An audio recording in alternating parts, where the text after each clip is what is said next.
میری آج کی گفتگو کا موضوع ہے حب رسول کے تقاضے۔ ظاہر بات ہے کہ کوئی مسلمان ایسا نہیں ہوگا کہ جو مدعی نہ ہو کہ اسے حضور سے انتہائی محبت ہے، بلکہ جو عوام ہیں مسلمان، وہ چاہے بے عمل ہوں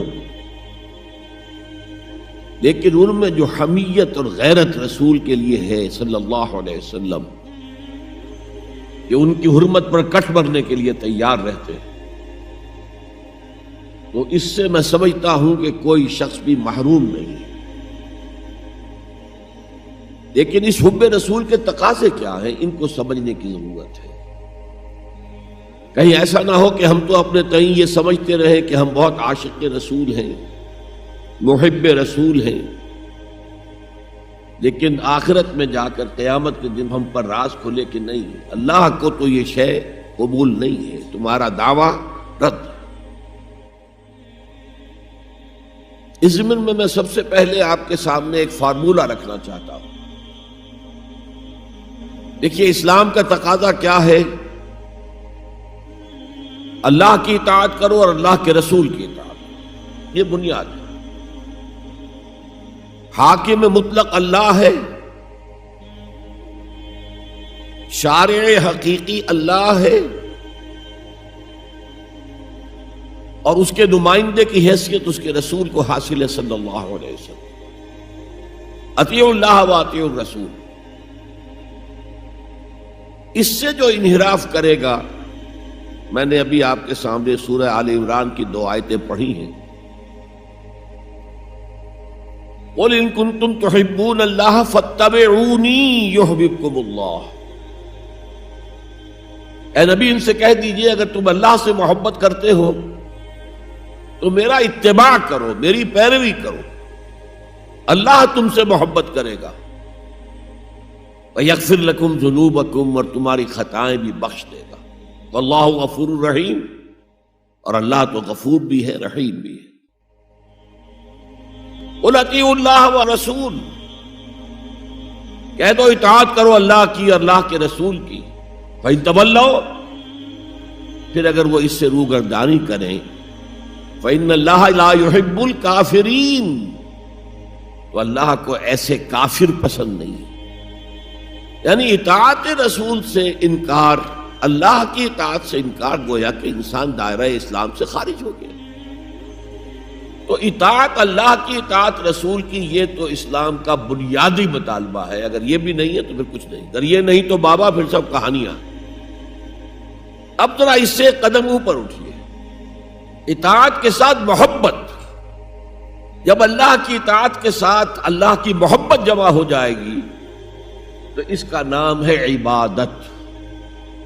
امام ابن تیمیہ رحمۃ اللہ علیہ کے جو شاگرد رشید ہیں، حافظ ابن قیم رحمۃ اللہ علیہ، انہوں نے عبادت کی ڈیفینیشن کی ہے۔ عبادت کیا ہے؟ العبادت تجمع اصلین، 2 بنیادی چیزوں کو جمع کرنے سے عبادت وجود میں آتی ہے: غایت الحب وغایت الذل والخضوع، حد درجے کی اللہ کی محبت اور حد درجے میں اللہ کے سامنے گویا کہ پست ہو جانا، جھک جانا، بچھ جانا۔ انتہائی اطاعت، انتہائی محبت۔ انتہائی میں کیوں کہہ رہا ہوں؟ سورہ بقرہ کے 20ویں رکوع کی پہلی آیت ہے، والذین آمنوا اشد حبا للہ، اور جو لوگ صاحب ایمان ہوتے ہیں وہ شدید ترین ہوتے ہیں اللہ کی محبت میں۔ بعد میں یہ تو مثبت انداز ہے، منفی انداز میں جو آیت آئی ہے وہ بہت سخت وعید والی ہے، وہ میں بعد میں آپ کو سناؤں گا، تلاوت میں نے کی ہے۔ فارمولہ یہ ہے، اللہ کی اطاعت جمع شدید محبت برابر ہے عبادت کے، اور یہ عبادت جو ہے ہمارا مقصد تخلیق قرار دیا گیا۔ سورہ زاریات کی یہ آیت آپ میں سے حضرات کے علم میں ہوگی، وَمَا خَلَقْتُ الْجِنَّ وَالْإِنسَ إِلَّا لِيَعْبُدُونَ، میں نے جنوں اور انسانوں کو نہیں پیدا کیا مگر صرف اپنی عبادت کے لیے۔ یہ ہمارا مقصد تخلیق ہے۔ اس میں سے اطاعت والے حصے کی صحیح ترجمانی کی شیخ سعدی رحمۃ اللہ علیہ نے، زندگی آمد برائے بندگی، زندگی تو آئی ہے اطاعت کے لیے، بندگی کے لیے، غلامی کے لیے، عبدیت کے لیے۔ زندگی آمد برائے بندگی، زندگی بے بندگی شرمندگی۔ اگر اللہ کی بندگی ہی نہیں ہے تو سراسر شرمندگی ہے یہ، اور کچھ بھی نہیں۔ تو اللہ تعالیٰ کی عبادت جس کے لیے ہمیں پیدا کیا گیا، اسی کی دعوت تمام رسولوں نے دی۔ یا قوم اعبدوا اللہ ما لکم من الہ غیرہ، اے میری قوم کے لوگوں، اللہ کی عبادت کرو، تمہارا کوئی معبود اس کے سوا نہیں ہے۔ حضرت نوح کی دعوت بھی یہی تھی، حضرت ہود کی بھی یہی تھی، حضرت صالح کی بھی یہی تھی، حضرت شعیب کی بھی یہی تھی۔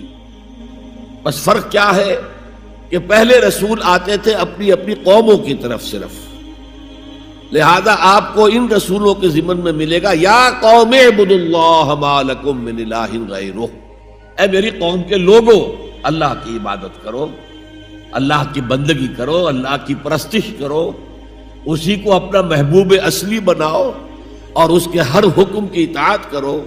یا قوم اعبدوا اللہ ما لکم من الہ غیرہ۔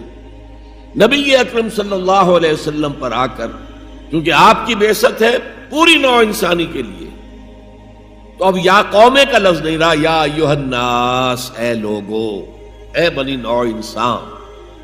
یا ایھا الناس اعبدوا ربکم الذی خلقکم والذین من قبلکم لعلکم تتقون، اے لوگو عبادت کرو، بندگی کرو، پرستش کرو اپنے اس رب کی جس نے تمہیں بھی پیدا کیا اور جو تم سے پہلے تھے ان کو بھی پیدا کیا، تاکہ تم بچ سکو۔ یہ کیوں کہا دوہرا کر تم سے پہلوں کو بھی پیدا کیا؟ اس لیے کہ اکثر و بیشتر گمراہ لوگ، مشرکین کیا کہتے تھے اپنے رسولوں سے کہ ہم تو بس جی اپنے آباء و اجداد کے راستے پر چلیں گے، ما وجدنا علیہ آباءنا، جس طریقے پر، جس طرز عمل پر ہم نے اپنے آباء و اجداد کو پایا ہے ہم نے اسی پر چلنا ہے۔ تو واضح کر دیا تم بھی مخلوق ہو، وہ بھی مخلوق تھے، تم بھی انسان ہو، وہ بھی انسان تھے، تم سے بھی غلطی ہو سکتی ہے، ان سے بھی ہو سکتی تھی۔ لہذا یہ اصول نہیں ہے کہ جو بھی آباء و اجداد کی ریتیں ہیں، رسمیں ہیں، طریقے ہیں اور جو ان کے عقیدے ہیں انہی کو آپ لے کر چلیں، بلکہ آپ تو تلاش کریں صحیح عقیدہ کیا ہے، صحیح زندگی گزارنے کا طریقہ کیا ہے، اس کو اختیار کریں۔ یا ایھا الناس اعبدوا ربکم الذی خلقکم والذین من قبلکم لعلکم تتقون، تاکہ تم بچ جاؤ جہنم کی آگ سے۔ یہ جو میں نے بتایا کہ اطاعت کلی، ہمہ تن، ہمہ وقت، ہمہ وجوہ، جزوی اطاعت نہیں، بس یہ ذرا نوٹ آف کوشن ہے۔ اگر ہم اللہ کا ایک حکم مانیں گے ایک نہیں مانیں گے، یہ جزوی اطاعت ہے، یہ اللہ کو قبول نہیں ہے۔ اللہ کی طرف سے تو یوں سمجھیے کہ پیکج ڈیل ہے، ٹیک اٹ اور لیو اٹ، لینا ہے تو پورا لو ورنہ دفع ہو جاؤ، اللہ کو تمہاری ضرورت نہیں ہے، تمہیں اللہ کی ضرورت ہے۔ یا ایھا الذین آمنوا ادخلوا فی السلم کافہ، اے ایمان والو اسلام میں داخل ہونا تو پورے کے پورے ہو، ادھورے نہیں۔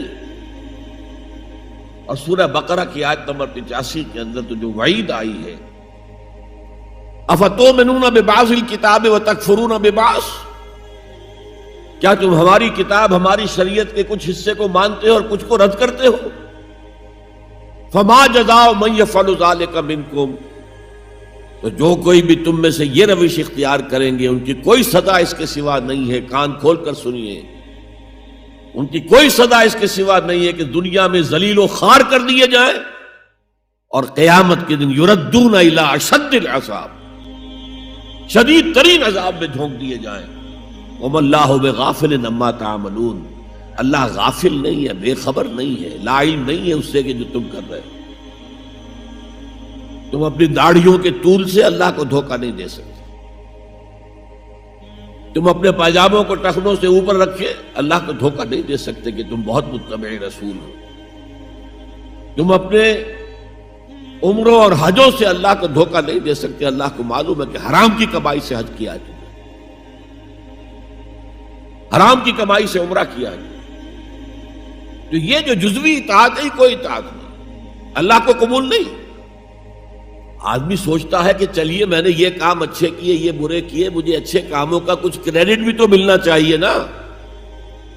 لیکن نہیں، اللہ کہتا ہے جزوی اطاعت منہ پر دے ماری جائے گی. اور جو دنیا کی سزا ہے وہ تو ہم اپنی آنکھوں سے دیکھ رہے ہیں. 130 140 یا 150 کروڑ مسلمان دنیا میں، ذرا اندازہ کیجیے. لیکن ہماری رائے کی کوئی اہمیت ہے؟ بین الاقوامی معاملات میں کوئی ہم سے مشورہ لیتا ہے کیا؟ آپ کا کیا خیال ہے؟ کس نمی پرست کے بھیا کیستی. ایسے بھی ملک تھے کہنا چاہیے، اب تو ان کا حال پتلا ہے. دولت کے انبار تھے ان کے پاس، لیکن ان کا مذاق اڑتا تھا مغربی ممالک. وہ چاہے سعودی بادشاہ ہوں اور چاہے وہ UAE کے امیر ہوں، مذاق ہی اڑتا تھا. کوئی حیثیت نہیں. حالانکہ کتنا بڑا رقبہ ہے انڈونیشیا کے آخری جزیروں سے لے کر موریتانیہ تک، سالڈ اسلامی آبادی، مسلمان آبادی. آپ کہیں گے کہ یہ بھارت جو ہے اس میں تو اکثریت تو نہیں ہے، لیکن 15 کروڑ یا 18 کروڑ تو آدمی یہاں موجود ہیں. لیکن کوئی عزت، کوئی حیثیت دنیاوی بین الاقوامی سطح پر. بہرحال یہاں بھی ہیں لوگ، کھاتے پیتے لوگ ہیں، ان کی اپنی کچھ عزت ہے اپنے معاشرے کے اندر. لیکن بحیثیت امت، بحیثیت قوم کیا حیثیت ہماری؟ تو الا خزی فی الحیات دنیا، وہ تو ہماری نگاہوں کے سامنے موجود ہے. اب قیامت کے دن کے بارے میں جو دھمکی اللہ نے دی ہے، وَيَوْمَ الْقِيَامَةِ يُرَدُّونَ إِلَىٰ أَشَدِّ الْعَذَابِ، قیامت کے دن شدید ترین عذاب میں جھونک دوں گا. اس پر اللہ سے معافی طلب کی جا سکتی ہے، دعا ہی کی جا سکتی ہے، اللہ ہم پر رحم فرمائیے.